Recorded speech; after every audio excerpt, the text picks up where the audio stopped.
My contributor, saluto. Una good morning, good afternoon, good evening, wherever you are getting this voice note. This is Dr. G. A very long time I never make a voice note or for just share my opinion on perspective on a range of issues.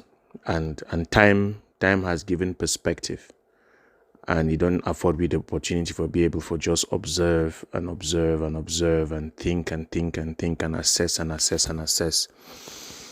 And I believe say we don't make a lot of mistakes and we don't learn a lot. And I say we in the context of the divided classifications, so we don't choose for adapt to ourselves. It is sort of make a people them wonder whether you talk now in what capacity. The straight jackets, we don't give ourselves as different people really they embrace one specific outcome or the other, or Amazonians or federalists or unionists or confederalists, and all those different straitjacket solutions where we don't always use them for divide ourselves. The season for my long reflection don't bring me to one conclusion. Say we get a lot of commonalities where we share them amongst ourselves. I don't spend a lot of time around a lot of federalists and a lot of unionists. I don't just shidong the observe their mode of operation, the depth of their thinking, and their ultimate approach to the pursuit of change or which they fight against. And I did tend to seriously come to the conclusion, say, we get more in common than we get differences. I don't always tell myself, say, the fundamental difference between the different categorization we would like for GAM and the choice of a specific outcome. Put differently, we all aspire for change and we all want some sort of betterment of the life and well-being of our people. But the mistake where we don't, one of the errors where we don't find ourselves the commitment, na say, at the beginning of the process or at the beginning of a journey or at the start of a journey, we don't choose for divide ourselves according to which the kind of outcomes the way we desire to get out of the process. And then in the process, use those specified outcomes for classify each other and then choose not for work with each other, which essentially results in a divided people, and a house divided against itself cannot stand. I think we all fundamentally agree, say we want a better lot for our people. Some people then be persuaded, say this marriage and this union with the Republic of Cameroon not get a future by virtue of our experience of the last 60 years. And people, they think in that light, they get enough substance and enough content, they get enough concrete referable experience for points to, and they be, in my sense, justified for hold the view that says it's independence or nothing. On the other hand, people, they feel, say, we need to give the nation reconstruction or the vivre ensemble, as I like for Dokam, the unity, a chance or a second chance, but a conditional chance.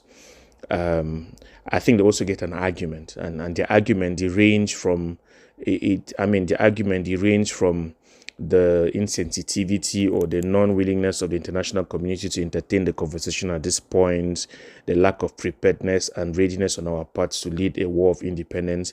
And I think their biggest argument, which can really not be ignored, now the argument about the cost really imposed upon our people.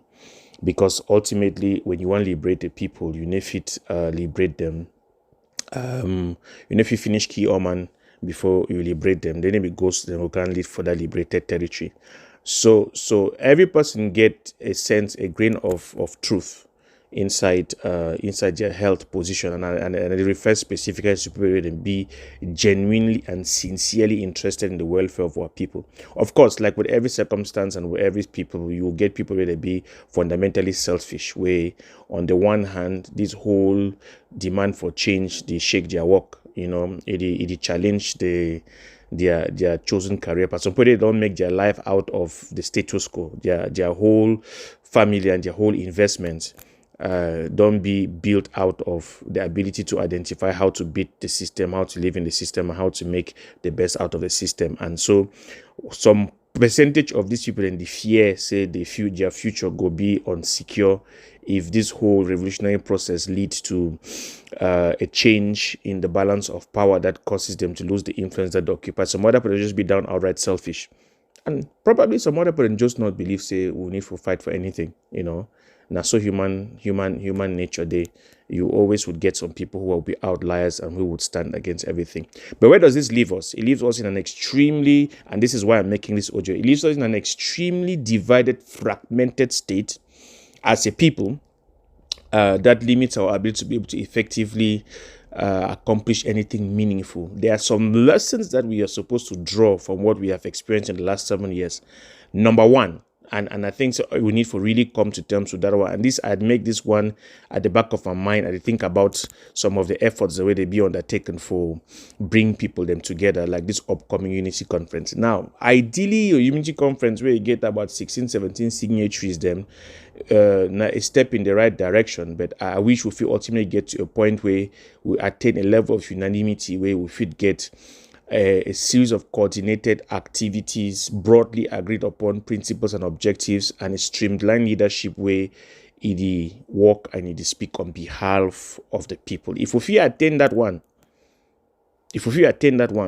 that one will be a big success. But I don't know how possible that one will be, because in the past we'd always get this practice for get meetings, assemble, draw up resolutions, vote a leadership, set a bureau, and then the bureau come out for sort of chart a course of action, and then by the time they will make one or two proposal, another person will come up from somewhere, disagree with them, go ahead, go create your own entity, come up with your own bureau, a group of leadership, a council, some sort of structure. So what you would only do repeatedly over and over again, I just would begin to create coordination mechanisms over and over and over and over and over of different form and different format. And I believe say that one are just a reflection of our inability to think beyond the kind of organizational structures that it takes to pursue objectives. We never really focus on objectives. We never really focus on outcomes. We never really focus on processes. We never really focus on people engagement. We never really focus on selling an idea and growing the idea for it to last. We know the core essence of revolutionary engagement. Now, for people to identify an ideology, defend the ideology, and then market the ideology, make it grow. But we don't adopt a procedure where we would always antagonize the very people that we need to persuade. The whole question of the force of argument. Amongst ourselves, that one will be very clear. When you are dealing with a fellow Southern Cameroonian, a fellow West Cameroonian, the strength of engagement has to be the force of argument. I make this point bearing in mind people that they promote things like the liberation tax, bearing in mind people that they hold a zero tolerance attitude to engagement, where they want essentially say by virtue of the fact that we hold guns, we go dictate wa law, and every person need for align. You either need for align or we go force you to align. We need use the same kind of force we would use them for combat an outsider with people the way we fight for we and insiders. The force of argument, the force of logic, the superiority of a point of view, therefore always been at the point of departure of any kind of mobilization. Number one. Number two, the people have to be first. No policy intervention, no fight, no approach, no structure, no organization, no unity conference, no policy proposal, position, lockdown, and anything where we propose, put forward, where it go against the essential interests of the people, get a long life. It could be short-lived, because it be innate in human nature for resist anything will be oppressive to them. So as we move towards almost the 8th year of this thing, from all angles, we need to understand, say, the people from whom we are mobilizing in our various sectors. For those who believe in institutional reform and rules-based system for bring about change, and for people they believe through the barrel of the gun, we need for all put the people at the center of the mobilization. That's point number one. Point number two, we need to understand, say, change na a process will be systematic, it be organic, and it be extremely slow. Even when you talk of revolutions when interpreted in history and in time, shows a rapid change, which when examined in the context of how it was being implemented on the ground, now a very gradual change. Now, so what they talk now, with everything we don't be to the last 8 years, a couple of things can be extremely clear. International community engagement with this question be extremely skewed and biased. There's no help coming out of France because they have no interest in bringing about help. There's no help coming out of the UK because they are fundamentally hypocritical and they are the cause of this. There's no help coming out of the UK. There's small window of opportunity to be given now under a Trump presidency, and because under a Trump presidency, we bank on the fact so we'll get a crazy person inside the White House. But since Biden, a Catholic, can occupy that position, we adjust the alignment with France inside the Western Alliance, close ranks with the UK. They don't get any help coming from that direction. And if we don't observe them very keenly, in the absence of the Western support towards our cause, the other possibilities that we will figure time now for take advantage of the multipolarity of the global context for try to go east. But smart politicians as they are in Yaoundé, Popol and the people they don't systematically, progressively realign with Russia and strengthen their bonds with China. That sort of sums up and wraps up whatever we want to call the international community. So there is no help coming from that direction. The only thing that can systematically come from that direction, or the only source of our engagement, now open lines of communication for continuously to persuade the moral conscience of the world towards the merit of our cause. There is no heavy lifting that will come out of that direction. It's not going to happen. This thing would fundamentally be resolved on the ground, domestically through domestic engagement. Now, people-to-people engagement in that triangle called Cameroon that will solve this problem. There is no heavy, big bang shifting that is going to come from an external entity. It's not going to happen. That one we need to get them very clear to ourselves. Now, the extent to which we engage our people, organize our people, educate our people, mobilize our people, beginning with engaging each other, persuading each other about the merits of our preferred approach. Now, for there is significant progress going to come out from. Now, each of the specified approaches them gets the advantages, and I will be very honest to say, if you step back abstractly, look at the thing from just a cold-headed perspective, even though people do not agree, every approach gets the advantage and a disadvantage. The people that they mobilize and they engage domestically inside, where they engage with government, where they work through grand national dialogue and prime minister office, and all these people with other people one call enablers, they push the needle. Yes, they push the needle. They push the needle. You may not want to agree with that, but they push the needle. Advocating for decentralization. This decentralization we don't create and for Boya. All the different domestic local changes, the regional assembly and the push for greater implementation of decentralization.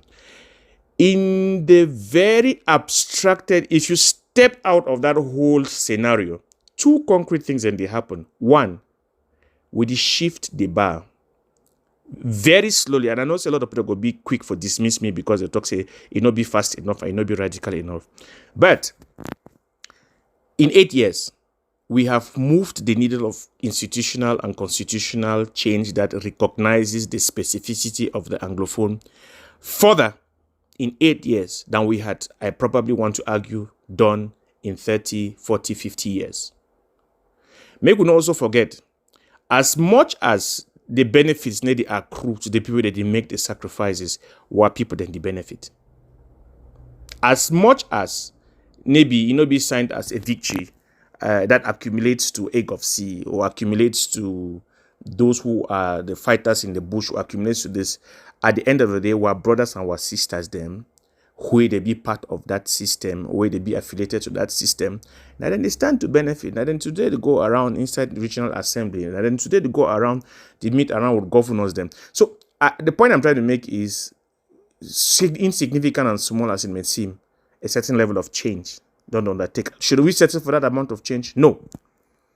We should ask more. We should demand more. It should be more comprehensive. It should be more lasting. It should be able to outlive. It should be able to be sustainable. It should be able to be big. It should be able to be significant. But the extent to which we will be able to get the kind of massive change that we hope for would have to be a function of how well we organize ourselves across the board. I insist, across the board. One other thing we will need to completely ignore are the cost and the price will be imposed upon our people. Obviously, the fabric of the society don't be completely disintegrated. Our traditional institutions, they don't be shaken to the core. Our chiefs, they don't lose legitimacy very broadly because of the cost of the consequences of this war. The social and economic infrastructure don't collapse in most of this of our people. Of course, the cost in terms of a lost generation of stabilized education, the political situation, the security situation, the crime situation, the investment, we don't be moved over to the other. These are just practical consequences of conflict. And I'm not saying that these are reasons enough for us to be able to abandon the pursuit, but I'm saying these are things that we cannot ignore. It's practical. If you want to open your eyes, that's are the outcomes, undesired as they may be, but it is what it is. Now, wisdom demands that as a people collective, we should be able to examine these consequences and put in place plans to mitigate them moving forward. 8 years now, almost 20% of a lifetime, 10 to 20% of a lifetime. It's a long time. Beginning where they be born and when these struggles start, they don't almost go college. So as much as our daily lived reality be couched in dissatisfaction, would we actually live now an actual life? And the choices and decisions that we make have consequences. We need to come to terms with that. My conclude this audio, the point I'm trying to make is the following. We need to ultimately find ourselves in a space where we choose to engage within a broad category of stakeholders. Time don't come we will need to put aside what straitjacket differences them, get an all Anglophone, all West Cameroon conversation. For a number of reasons, would you move towards the Third Republic? The Third Republic essentially means a political transition will happen for the Republic of Cameroon. A new set of political actors will come into play. It's a matter of time, following natural laws. And we need to position ourselves, prepare ourselves for, on the one hand, maximize the gains of the sacrifice of the last 8 years. On the other hand, sensibly and with wisdom, structure approaches that would ensure that moving forward, we make the best out of what it is that we have been fighting for. We need to get very clearly defined and clearly articulated expectations, well communicated to our people who will feel rally around, make up as a demand, irrespective of our preferred color of straitjacket. We would always articulate. I really long for and hope for a day where we go be able to sit down around the table with the diversity of our chosen positions. Unionists, federalists, confederalists, independentists, secessionists, call and name the name. We'll go able to look each other across the road and see in each other just Southern Cameroonians.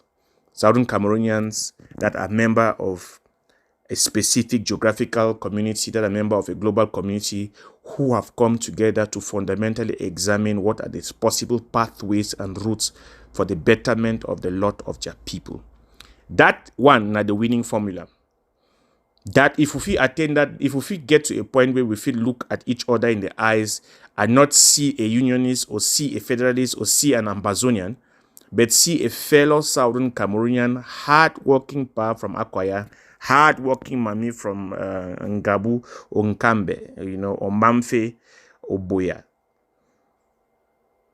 Ondu, where it is struggle for lay the foundation for create opportunities and for our grandpicking them, our great-grandpicking them.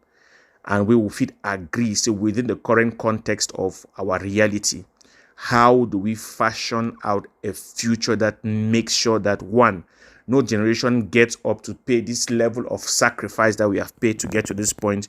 Number two, how do we concretely, within the context of the reality of where the global and the national context is, define the specific levers of change, the specific reforms, the specific change, the specific outcomes that we want to see happen.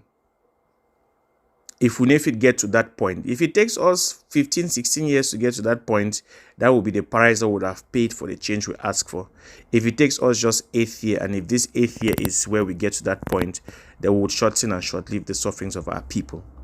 So my call now a call to unity. My call now a call to make we come together. Our brothers in the prison, they don't sacrifice a significant part of their adult life for fight this thing. Their sacrifice cannot be measured in monetary terms. The price that their personal families have had to pay, the price that they have had to pay in terms of their career advancement, the price that they've had to pay in terms of their social life, the price they have had to pay in terms of absence of their family.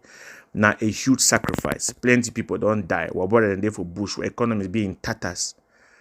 But I fundamentally believe so we'll get a cause. Which cause we need to fight for and structure and get in terms of specified outcomes.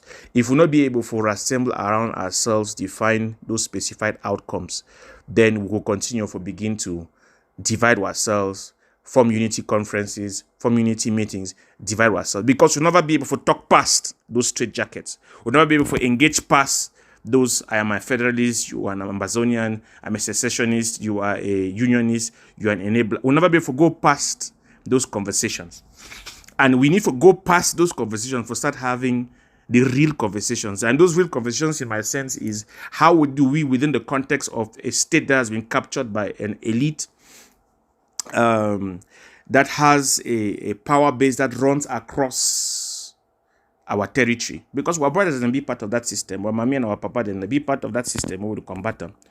So for being able to identify a people's position, an interpretation of the current political context, both domestic and international, the levers of change, where do we need to apply pressure for there to be a transformation, the consequences of chosen actions, because if you want to go down the route of a particular course of action, you need to count the cost, and then be able to examine that course of action and identify whether or not within the possibilities and the options you have in your arsenal, that's the best course of action. A reassessment, as it were, of where we are coming from, what has costed us to get here, and what we need to do to move forward. And I feel, that kind of conversation only be possible where we'll be able to look at each other in the eyes and see past the tax that we have given ourselves. So my encouragement, I say, as we go down towards this pathway of unity, reconciliation on the one hand,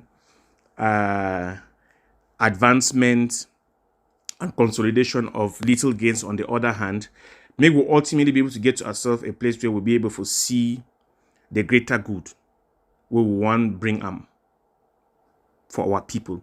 We'll be able to define that greater good. We'll be able to understand the true nature of our differences then, so that we can be able to see past those differences as identified and see the interest of the people and how best it can be advanced.